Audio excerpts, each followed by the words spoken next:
In 2021 wollte ich mich mit Freunden treffen an der Kanton Schönolten. Wir wollten uns einen schönen Abend machen. Kurz nachdem wir dort angekommen sind wir umkreist worden von irgendwelchen jungen, jugendlichen Leuten. Danach bin ich das nächste Mal wieder im Spital, wo ich mich erinnern kann, wieder wach geworden. In der Zwischenzeit bin ich zusammengeschlagen worden. Nasenbrüche, Prellungen, Quetschungen, Schädel-Hirntrauma. Ich bin Janik, 25, arbeite auf der Versicherung. In meiner Freizeit gehe ich gerne laufen. Ich schaue sehr gerne Filme machen, wie auch im Heimkino sehr gerne Filme schauen. Die Folgen von diesem Vorfall begleiten mich bis heute, insbesondere das Schädel-Hirntrauma. Ich habe nach diesem Vorfall gemerkt, dass Beschwerden wie extreme Müdigkeit, Fatigue, Vergesslichkeit, Konzentration massiv eingeschränkt sind. Im Berufsalltag nicht ganz einfach, wie auch im normalen Freizeitalltag nicht zu vernachlässigen. Ich schreibe mir sehr viel auf, habe viele Post-its, sehr viele Kalendereinträge.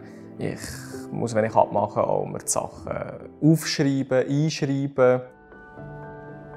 Im Moment hilft mir am meisten, für mich auch sehr viel Zeit zu verbringen, sei es im Heimkino zu sein und einfach auch laufen für mich, auch vielmals allein, mit Kopfhörer oder auch mal ohne Kopfhörer, je nachdem wie die Lärmbelastung ist. Und für mich einfach auch wieder zu meinen Kräften zu finden. So, wie geht's dir heute? Oh ja, gib mir Mühe. Gibst du mir Mühe? Schau, du kannst gerade wieder reinkommen. Super, merci vielmals. In der Ergotherapie brauchen wir zum einen ein Computertool, das mich unterstützt bei den Gedächtnis- und Konzentrationsschwierigkeiten. Sei es auch Terminplanungen, Lehren oder Wiederlehren, sei es Merkfähigkeit steigern.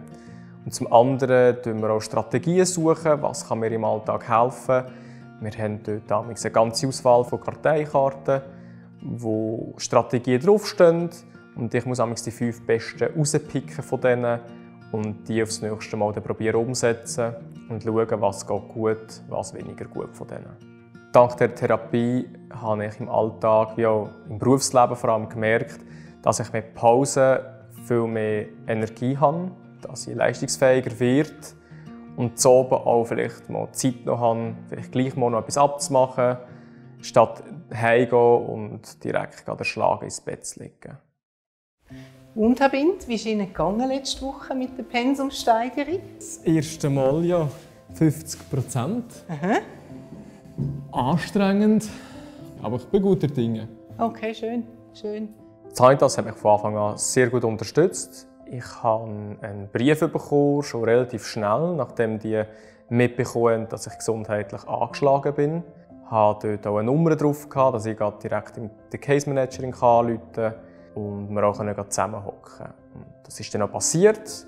Wir haben dann meine Case Managerin Frau Bruchnewitz kennengelernt. Sie hat sich unter anderem mit der IV auseinandergesetzt, hat meine Bürokratie erledigt und mir sehr viel Arbeit abgenommen, die zu diesem Zeitpunkt für mich nicht möglich gewesen wäre. Müssen Sie da noch mal irgendwelche Weiterbildungen machen oder haben Sie da quasi die fachlichen Voraussetzungen? Im Moment denke ich mich das Setting eigentlich recht gut. Er hat so die Fixpunkte von der Ergotherapie und die Ergotherapeutin arbeitet mit ihm sehr praxisorientiert, also gibt ihm Hilfsmittel an die Hand, die er im Alltag brauchen kann, im Berufsleben umsetzen kann. Und die Schwierigkeit bei diesem Krankheitsbild ist allgemein einfach, dass es wahnsinnig viel Zeit braucht und sehr, sehr viel Geduld. Das Case Management hat insofern unterstützen, als dass ich Tipps abgeben für Kliniken, für die Kostengutsprache besorgt bin und nachher für die Koordination zwischen allen involvierten Sozialversicherungen. Für mich ist die Herausforderung und ist es auch schon immer so, das Bild von Herrn Bindt in Einklang zu bringen mit den Beschwerden, die er schildert, die halt nicht sichtbar sind. Für mich hat sich das oft gezeigt, dass wir etwas abgemacht haben und der Herr Bindt hat mir gesagt, ich schicke es sofort. Dann habe ich aber nichts mehr gehört.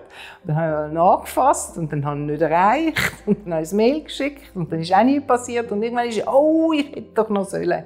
Und dort habe ich dann so gemerkt, okay, das sind so die Einschränkungen, die er beschreibt. Oder?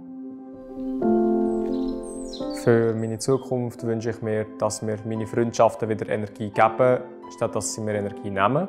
dass ich meine Hobbys normal wieder verfolgen kann, wieder arbeiten kann und den Alltag grundsätzlich einfach wieder wie ein 25-Jähriger im Griff haben kann.